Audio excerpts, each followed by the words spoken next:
آپ کے ماموں نے بینک میں رکھوائے، بینک سے آپ نے ایگریمنٹ کیا کہ 1 کروڑ پہ مجھے کتنے چاہیے. آج کل پتہ نہیں کائبور کیا چل رہا ہے، 8.5. تو 1 کروڑ پہ 8.5 لاکھ روپے ملیں گے 1 مہینے بعد. اچھا 1 کروڑ پہ آپ نے سال میں جو پروفٹ کمایا، بینک کیا کر رہا ہے، آگے تاجر کو دے رہا ہے. وہ 1 کروڑ اٹھا کے کسی کو بھی پکڑا دیے بینک نے. بینک نے کہا کہ تو بھی مجھے کتنے دے گا، 4 لاکھ دے گا، تاکہ 2 پبلک کو پکڑاؤں، 2 اپنا پروفٹ رکھوں. بیٹھ کے ککھ بھی نہیں کر رہا سودی بینک، بیٹھ کے سوائے نوٹ چھاپنے کی مشین بنا ہوا ہے. یہ یہودی مائنڈ ہے نا یار. دیکھو آپ تھے بالکل فارغ نا، اب اسلام کہتا ہے کم بخت کچھ کر تو کچھ کرنے میں آپ انسانیت کی خدمت کرو گے، اس کا معاوضہ لوگے. آپ نے کھوپڑا استعمال کیا، آپ نے کہا بھائی کچھ کرنے کی ضرورت نہیں، ادھر سے پیسہ پکڑ ادھر لگا، بیچ میں اپنا پروفٹ لگ کے مارکیٹ سے شارٹ ہو جا. ایسا ادارہ بنا لیا آپ نے. یہ پیسہ کمانے کا نیچرل طریقہ نہیں ہے. آپ نے بینک نے یہی کیا، یہودی نے کہ ابے کچھ کرنے کی ضرورت نہیں ہے، بینک بناؤ، 1 کروڑ ادھر سے لو، بلکہ 20 لوگوں سے 1 کروڑ لے کے 20 کروڑ لے کے ایک تاجر کو پکڑا دو، بولو 4 لاکھ ہر کروڑ پہ میرے ہو گئے، 2 لاکھ اس کے ہو گئے، موج کرو. یہ ہے جس سے دنیا میں کچھ لوگ ارب پتی بن چکے ہیں، اتنے ارب پتی بن چکے ہیں کہ کہا جاتا ہے کہ اگر وہ اپنی دولت تقسیم کر دیں، پوری دنیا سے غربت ختم ہو جائے، لوگ سونے کے نوالے کھانا شروع کر دیں. اس پہ آواز کس نے اٹھائی ہے؟ صرف اسلام نے. محمد صلی اللہ علیہ وسلم جو یتیم تھے، جنہوں نے معیشت کو جانتے ہی نہیں تھے، امی، نہ لکھنا جانتے نہ پڑھنا جانتے، انہوں نے کہا یہ اتنا بڑا جرم ہے، حدیث میں آتا ہے کہ اللہ اس کے رسول کے خلاف، قرآن میں آتا ہے اعلان جنگ. زنا سے بدتر جرم ہے یہ. زنا کا معاشرے میں وہ نقصان نہیں ہوتا جو سود کا ہو رہا ہے نقصان. اچھا بھائی، اچھا پھر کیا، اور اس کا نقصان دیکھو، ادھر 1 کروڑ دیے بینک نے اٹھا کے، 2 اپنا آرام سے گنڈا بن کے کھا رہا ہے بیٹھ کے. آگے تاجر کو کیا کیا، تاجر کو بولا کہ تو 1 کروڑ روپے لے، مجھے 4 لاکھ دینا. تاجر نے، بڑا گنا تھا وہ تاجر، اس نے کیا کیا، گندم جب اٹھائی مارکیٹ سے تو اس نے کیا کہا کہ کیونکہ 1 کروڑ پہ میں نے 4 لاکھ کس کو دینے، بینک کو دینے، تو گندم کی جو قیمت میں رکھوں گا یا کوئی بھی چیز جو میں خرید رہا ہوں، تو وہ مجھے 1 کروڑ 4 لاکھ کی پڑی ہے. پروفٹ 1 کروڑ 4 لاکھ کے بعد میرا شروع ہوگا، تو 4 لاکھ آٹومیٹیکلی قیمت اس نے کیا کر دی، بڑھا دی. جو نیچرل قیمت جتنی ہونی چاہیے تھی، اس نے اس سے 4 لاکھ قیمت بڑھ گئی. ادھر بینک نے آپ کو، جو کسٹمر آیا تھا نا بینک کے پاس، اس نے اکاؤنٹ کھولا، 1 لاکھ پہ 2 لاکھ مل رہے ہیں، سوری 1 کروڑ پہ کتنے ملے اس کو، فار ایگزامپل مثال دے رہا ہوں نا، وہ تو کائبور تو مجھے نہیں پتا آج کل کیا چل رہا ہے، 2 مل گئے. ادھر گندم اس کو کتنی کی مل رہی ہے، ڈبل مہنگی کر کے مل رہی ہے. یہ 2 لاکھ اس کے کہاں جا رہے ہیں، اس گندم میں ضائع ہو رہے ہیں. اور یہ خوش فہمی ہوتا ہے، تبھی تو کرنسی ڈی ویلیو ہوتی ہے سودی نظام کی وجہ سے. آپ کہہ سکتے ہو تو امریکہ میں بھی ہے، برٹش میں بھی ہے، تو ان کی کرنسی ڈی ویلیو کیوں نہیں ہوتی؟ ڈی ویلیو ان کی بھی ہونی چاہیے، لیکن انہوں نے اس کی ویلیو بڑھانے کے اور بہت سارے طریقے رکھے ہوئے ہیں. اس کی مثال ایسے جیسے سگریٹ پینے سے آپ کی تباہی ہوں گے آپ، لیکن اب سگریٹ پی کے آپ کو مصنوعی طریقوں سے اور طریقوں سے صحت کا بہت زیادہ خیال رکھ رہے ہو، تو پھر اتنی نقصان نہیں دے گی آپ کو. لیکن یہ تو طے شدہ ہے کہ سگریٹ بہرحال نقصان دہ ہے، چاہے کوئی امریکہ میں پیے، چاہے کوئی ڈاکٹر پیے. اسی طرح سودی نظام انسانیت کو گھن کی طرح کھا جاتا ہے، دیمک کی طرح چاٹ کے معیشت کو تباہ کرتا ہے، چاہے وہ امریکہ میں ہو چاہے برطانیہ میں ہو. یہ تو نظام ہی خراب ہے. اس کے برعکس اسلام نے کیسا خوبصورت نظام رکھا. اب آپ کہہ سکتے ہیں نا کہ یار 1 کروڑ لے کے میں نے آگے کسی کو دے دیے، تو اسلام نے بھی تو اس کی اجازت دی ہے نا، 1 کروڑ روپے لو، آگے کسی کو بزنس کے لیے دے دو اور گھر بیٹھ کے نوٹ چھاپو. آپ اسلام میں ایسا ہو نہیں سکتا. کیوں؟ اسلام کہتا ہے جب آپ نے 1 کروڑ روپے لیا نا، بینک نے 1 کروڑ روپے لیا ہے، تو بینک آگے جب دے گا، انویسٹ کرے گا، تو اسے کہے گا جتنا پروفٹ ہے اس کی پرسنٹیج میں شرکت چاہیے مجھے. تو بینک پیسے دے کے بھول نہیں جائے گا، وہ خطرہ لگا رہے گا بھائی پروفٹ ہو بھی رہا کہ نہیں ہو رہا. نہیں آ رہی بات میرا خیال ہے سمجھ میں، کتنا ہو رہا ہے.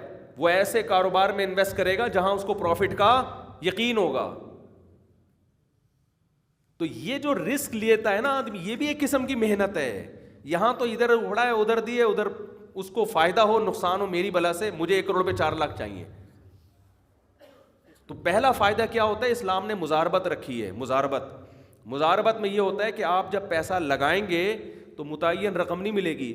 آپ نے یہ کہنا ہے کہ میں نے جتنی انویسٹمنٹ کی ہے اس انویسٹمنٹ کی پرسنٹیج نہیں چاہیے, اس انویسٹمنٹ پہ جتنا پروفٹ ہوگا اس کی پرسنٹیج چاہیے مجھے. پروفٹ کبھی کم ہو رہا ہے, کبھی زیادہ, اور کبھی ہو ہی نہیں رہا.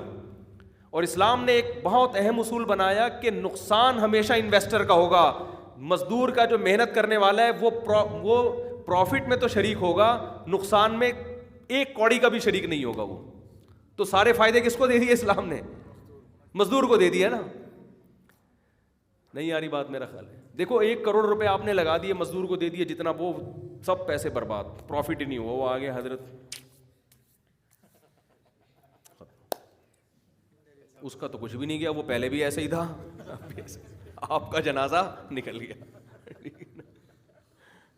اسلام کس کا خیال کر رہا ہے؟ جس کے پاس پیسہ نہیں ہے اس کو بینیفٹ دے رہا ہے. جس کے پاس پیسہ ہے اسے کہہ رہا ہے تب تو بیٹھ کے پکوڑے کھا رہے ہیں نا یہاں بیٹھ کے, محنت تو 5 روپے کی نہیں کر رہا, پیسے پکڑا کے مزدور سے کہہ رہا ہے جو پروفٹ ہوگا مجھے گھر بانٹ کے دے دینا. تو جب تو پیڑے کھا رہا ہے تو رسک بھی کون لے گا؟ تو لے گا. یہ پیڑے تجھے جو ہے نا, یہ تیرے حلق کا کانٹا بھی بن سکتے ہیں, یہ کباب جو فری میں مل رہے ہیں تجھے. تبھی تو دیکھو دیوالیہ ہو گیا, یہ ہو گیا, وہ ہو گیا, کتنا کچھ ہوتا ہے بینکوں کا. اچھا اور دیکھو بدماشی کیا کی ہے دنیا داروں نے, جو لبرل لوگ ہیں. آپ کو پتہ نہیں ہے یہ دنیا میں ظلم کیا کیا کر رہے ہیں. یہ مذہبی لوگوں کو کہتے ہیں ظالم ہیں. آپ کو پتہ نہیں ہے دنیا میں تہذیب کے نام پہ کیا کیا ظلم ہو رہا ہے. اب دیکھو گوروں نے جو کمپنیاں بنائی ہیں ساری لمیٹڈ ہوتی ہیں, لمیٹڈ میں اور بڑا ظلم ہے. اسلام پتہ ہے کیا کہتا ہے؟ اسلام کہتا ہے کہ اگر میں نے آپ کو پیسہ دیا اور آپ کا بھی پیسہ لگائے اس میں, تو دونوں انویسٹر ہو گئے نا, تو نقصان دونوں انویسٹر پہ آئے گا کہ نہیں آئے گا؟ اصل سرمایہ ڈوب گیا تو آپ کو اس کا تلافی کرنی پڑے گی, اصل آپ کا جائے گا. انہوں نے کیا کیا کہ جو شیئرز ہولڈر ہوتے ہیں نا, جو سارے انویسٹر ہوتے ہیں, ان سے ایک کمپنی بنائی, ایک باکس بنایا, بھئی یہ کمپنی ہے, یہاں سب کا پیسہ آ کے جمع ہو رہا ہے. یہ اب اس میں کیا ہوا کہ نقصان ہو گیا, سارا پیسہ ڈوب گیا اور کمپنی قرضے میں چلی گئی. جب آپ کا 1 کروڑ روپے لگا تھا, آپ قرضے میں چلے گئے, تو قرضہ لینے والا آپ کا دروازہ نوک کر کے کہے گا کہ حضرت آپ کے کروڑ بھی گئے, اوپر الٹا آپ پہ کیا آ گیا ہے. جیسے آپ نے 1 کروڑ کی کوئی چیز خریدی, ایک تو یہ کہ وہ سستی بکی اور 50 لاکھ کی بکی, تو آپ کا سرمایہ 1 کروڑ سے کم ہو کے کس پہ آ گیا؟ 50 لاکھ پہ آ گیا. بعض دفعہ یہ ہوتا ہے کہ وہ 0 پہ آ جاتی ہے. بعض دفعہ یہ ہوتا ہے آپ نے کوئی چیز 1 کروڑ کی آپ نے انویسٹمنٹ کی, اور قرضہ آپ نے جو چیزیں خریدی بیچنے کے لیے وہ 2 کروڑ کی خریدی. خوب اچھی طرح سمجھے اس مثال کو, بہت خاندانی مثال دے رہا ہوں. آپ نے وہ خریدی کتنے کی؟ 2 کروڑ کی, اس لالچ میں کہ ابھی تو 1 کروڑ ہے, اور 2 کروڑ کی خرید کے 4 میں بیچ دو. اور جب 4 میں بیچوں گا نا, تو میرے پاس جب 4 کروڑ آئیں گے, تو یہ جو 1 کروڑ میرے پہ قرضہ آیا یہ بھی ہنسی خوشی ادا ہو جائے گا, اور 2 بیٹھ کے پیڑے کھاؤں گا میں بیٹھ کے. خوب اچھی طرح سمجھیں, یہ آپ کی سمجھ میں نہیں آ رہی, لیکن جن کو میں گوروں کو خطاب کر کے کہہ رہا ہوں نا, اگر کوئی میرا انگریزی میں بیان سنے گا, گورا کہے گا یار اتنی طبیعت سے ہمیں آج تک کسی نے نہیں دھویا ہے, یہ تو ہمارے راز فاش کر رہا ہے. یہ جو گورا نہیں کہے گا, ان کے جو ماہرین ہیں نا, ماسٹر مائنڈ ہیں, جنہوں نے دنیا کو الو بنایا ہوا ہے, وہ کہیں گے اصل ظلم یہ کر رہے ہیں جو مذہب پہ نہیں چلاتے. آپ کو انسانیت کا لیبل بہت اچھا ہے, جیسے ویمن رائٹس کا لیبل تو بہت اچھا لگا دیا, خواتین کے حقوق نام کی کوئی چیز ہی نہیں ہے. اور کوئی مولوی اگر بات کر دے کہ شوہر بیوی پہ سختی کر دیتا ہے, اس پہ فوراً کمپلین کہ بھائی یہ دیکھو عورتوں کے حقوق کی خلاف ورزی کر رہے ہیں. تو ان لوگوں نے اصل خلاف ورزی کی عورتوں کے حقوق کی. تو تبھی دیکھو مولویوں کی بیویاں مولویوں سے علیحدگی نہیں چاہتی ہیں, ٹھیک ہے نا. لوگ کہتے ہیں نا یہ مولوی بڑے ظالم چاری ہوتی, ان کو پتا بھائی یہ ظالم بہت اچھا ہے, بہت اچھا ظالم ہے ماشاءاللہ, کھلا بھی رہا ہے, ہم سے جاب بھی نہیں کرواتا. اور ہاں کوئی ظالم ہو تو وہ تو مولوی کے علاوہ بھی ہو سکتا ہے, کوئی مولوی بھی ہو سکتا ہے, لیکن نارملی بات کر رہا ہوں, علماء کے گھروں میں اکثر کبھی اتفاق سے ہو بھی سکتا ہے, اکثر ایسا نہیں ہوتا کہ وہ علیحدگی چاہتی ہوں. تو یہ کیسے بات ہے کہ یار, اور ان لبرل لوگوں کے ہاں ہر دوسرے دن یہ ہو رہا ہوتا ہے, لبرل لوگوں کے ہاں, کیونکہ ان کو بیویوں کو پتا ہوتا ہے کہ مت کھلاتے ہی نہیں ہے، یہ ہم بھی جاب کر کے اپنا کما رہے ہیں. ایک ریلیشن بس بعض عورتوں نے بیچاریوں نے نباہ کیا ہوا بھی ہوتا ہے، تو ایک مصنوعی طور پر کہ بچوں کا باپ ہے کہاں جائیں گے اس کو چھوڑ کر. تو خیر اب میں آخری مثال دے کے بس بیان کو ختم کرتا ہوں. یہ لمیٹڈ آپ نے ہر دیکھا ہوگا ادارے کے آگے لمیٹڈ، اس کا یہ کیا کھوپڑی ہے؟ اس میں جو سینس ہے نا یہ ہے کہ آپ انویسٹر تھے، 1 کروڑ روپے آپ نے بزنس میں پھینکا اور آپ نے مال اٹھا لیا 2 کروڑ کا. ایک آپ نے قرضہ دینا ہے اور ایک آپ نے کیش دے دیے.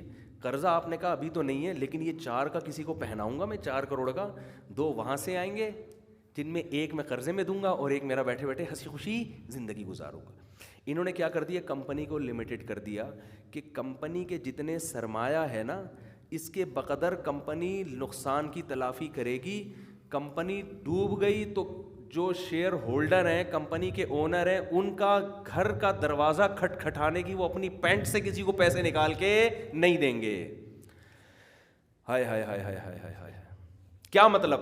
اب دیکھو بہت سے لوگوں کی جن کو بزنس کا نہیں پتا ان کو نہیں سمجھ میں آیا ہوگا. اب دیکھو یہ ہوتا ہی ہے کہ آپ نے 2 بندوں نے مل کے 2 کروڑ روپے انویسٹ کر کے نا ایک ڈبہ خریدا، اس کو کمپنی کا نام دے دیا کہ یہ ڈبہ ذمہ دار ہے. ڈبے کے پاس پیسے نہیں ہوئے تو ڈبہ خرید رہا ہے 2 کروڑ کی چیز، 4 یعنی ڈبے کے پاس تھے کتنے؟ 2 کروڑ. تو اب انہوں نے یہ کیا کہ یہ ڈبہ ہے تو 2 کروڑ، مال اٹھا لیا اس ڈبے نے 4 کروڑ کا اور وہ مال بکا نہیں.